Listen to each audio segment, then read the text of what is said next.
Olá, galera. Professor Ayrton Farias aqui da TEP de Língua Portuguesa. E hoje nós vamos falar sobre o descritor de número 15, viu? Acompanhe comigo.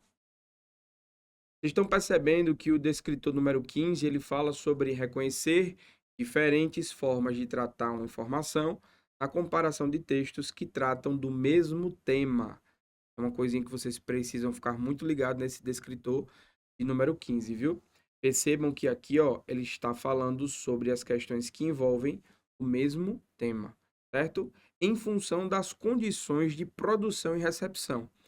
Primeiramente, o que é que significa dizer produção e recepção? Produção seria, neste caso, o emissor, a pessoa que escreveu o texto, né? E o receptor seria, por exemplo, a pessoa que está recebendo. Por isso que esse descritor ele vai trabalhar exatamente com esses dois elementos, de produção e de recepção.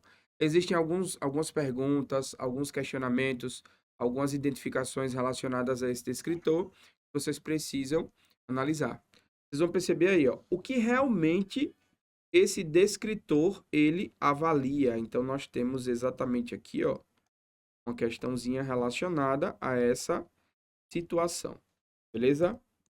O que é que seria exatamente essa construção? O que é que esse D15 ele consegue analisar? O que é que ele quer que você analise também?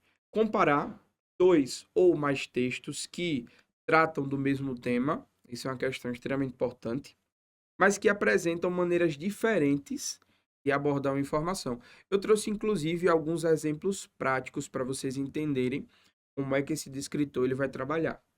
E número 2, identificar por que essa informação é tratada de forma diferente, levando em conta algumas características, viu? Condições de produção. Agora, olhem que interessante. Quem escreveu, para quê, ou seja, a função social desse texto, quando, onde e em qual veículo e com qual intenção. Então, se vocês estiverem aí, ó, escrevendo, anotem exatamente essas perguntinhas, porque são as perguntas que são necessárias para que vocês identifiquem os elementos dentro desse texto. Todo texto ele é construído para ser lido, independente de quem vai receber, por exemplo, essa informação, de quem vai ler, por exemplo, esse texto. Mas todo texto tem o que a gente chama, dentro da análise linguística, dentro da análise da língua portuguesa, a função social. Qual a função social, por exemplo, de uma notícia? Qual a função social de uma narração? Qual a função social de um poema? Então vocês vão perceber que todo texto ele tem uma função social. O interessante é que as novas tecnologias, elas abrangem também essas questões relacionadas às funções sociais dos textos. Por quê? Porque uma rede social, por exemplo, ela exerce um papel social, certo? Então vocês vão perceber que toda questão que envolve um texto tem uma função social, tem uma função comunicativa. Outra ideia que vocês precisam ter atenção é a este segundo ponto aqui, ó.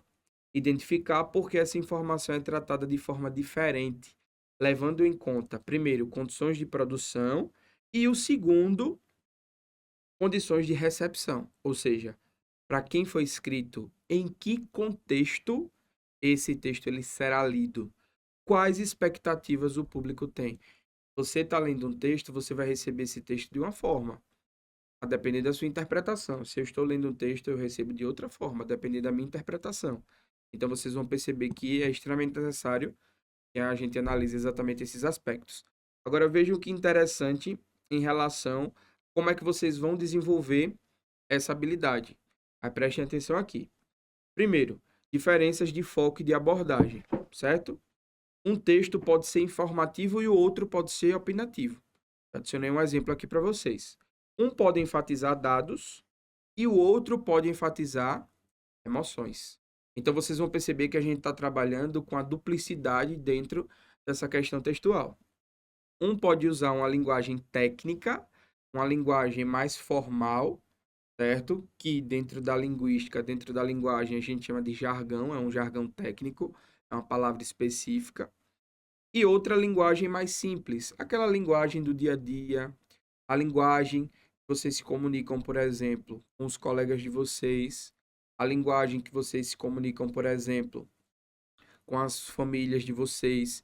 Então, estão percebendo que as diferentes os diferentes focos e as diferentes abordagens, elas entram exatamente nessa questão de como é que você vai analisar, como é que você vai perceber essa habilidade dentro de um texto. Diferenças de intenção. Agora, ó, preste muita atenção nesse tópico aqui. É extremamente importante que vocês entendam quais são as intenções de um texto. Vocês vão perceber que eu adicionei aqui, ó. Os textos, eles podem ter intenção informativa, injuntiva, que é a de convencer ou a de instruir. Tem a função de entreter, certo? Tem a função de criticar, tem a função de relatar. Tá vendo? Então, ó, professor, apenas são essas intenções comunicativas aqui? Não. Existem diversos tipos de texto. Existem diversos gêneros textuais. A cada vez que o tempo passa, por exemplo, à medida que o tempo passa, os gêneros textuais, eles vão surgindo. Então vocês vão perceber a presença atualmente muito marcante, como eu já havia comentado, das novas tecnologias. Por quê? Vocês são imersos em um ambiente digital. Vocês têm acesso à internet, vocês têm acesso a um computador, vocês têm acesso a uma rede social. Então vocês vão perceber que esses novos gêneros comunicativos, eles têm uma intenção. Muitas vezes de informar, de entreter.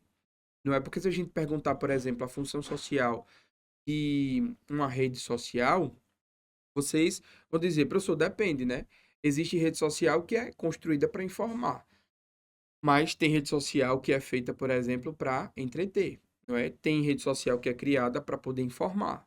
E a gente tem os jornais web, por exemplo, né? O jornal ele sai daquela clássica formatação de entrevista, de televisão, de um jornal mesmo físico, e ele passa para um ambiente digital, por exemplo. Então vocês vão perceber que existe uma formatação diferente no que tange essas questões, né? Toda a configuração textual, à medida que o tempo passa, ela vai tornando um pouco diferente. Então é por isso que a gente fala sobre essas intenções comunicativas dentro do texto.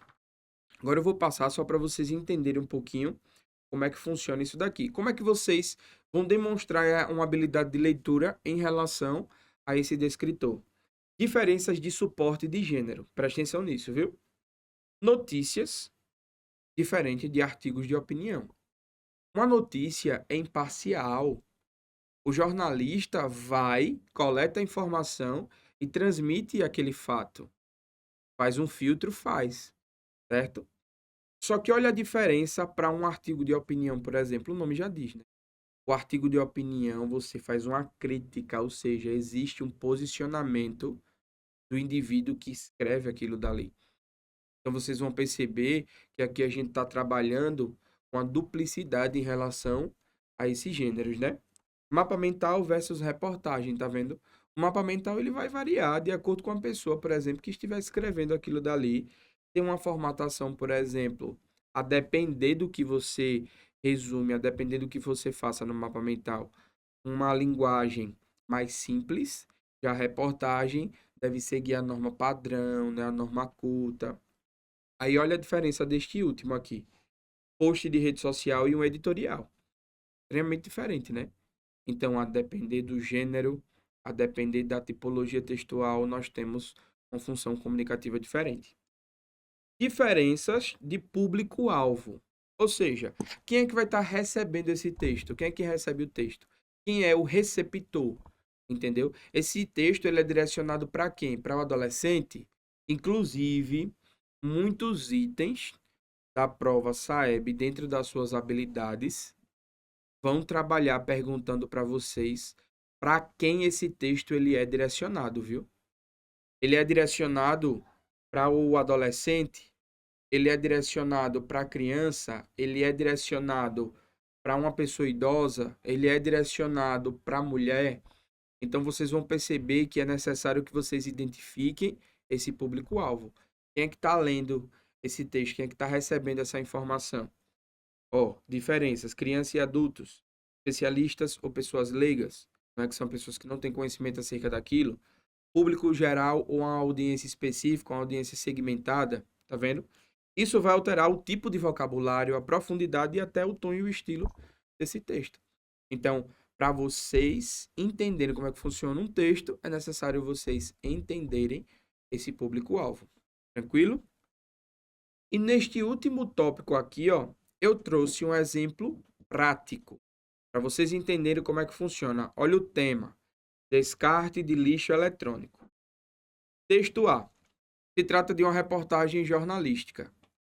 Texto B: se trata de um post no Instagram de um influenciador ambiental. Olha a diferença, viu? Os textos aqui, eles estão trabalhando o mesmo conteúdo, a mesma base conteudista. Porém, nós temos tipologias, gêneros textuais distintos. Uma reportagem e outro se trata de um dado, de um post de Instagram, na verdade, de um influenciador ambiental. O que é que essa reportagem jornalística tem como intenção? Informar.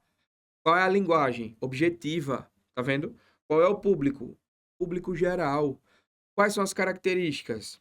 Apresentam dados, entrevistas, estatísticas. Já o post do Instagram, olha a diferença. Qual é a intenção?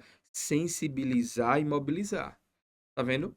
Vocês conseguem perceber a recepção, como é diferente em torno dessa tipologia textual? Qual é a linguagem? Linguagem informal. Qual o público? Olha a diferença. Jovens.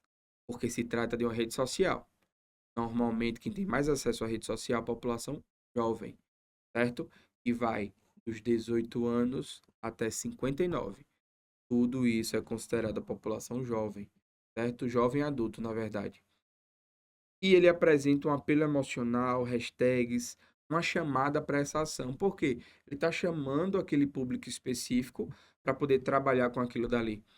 Então, vocês vão perceber que a construção, que a segmentação do texto, no que tange, né, no que se refere exatamente, ó, vou voltar aqui para vocês, ao reconhecimento dessas diferentes formas de tratar uma informação, na comparação de textos que tratam do mesmo tema, em função das condições de produção e recepção. Ou seja, quem está produzindo aquele texto tem um foco.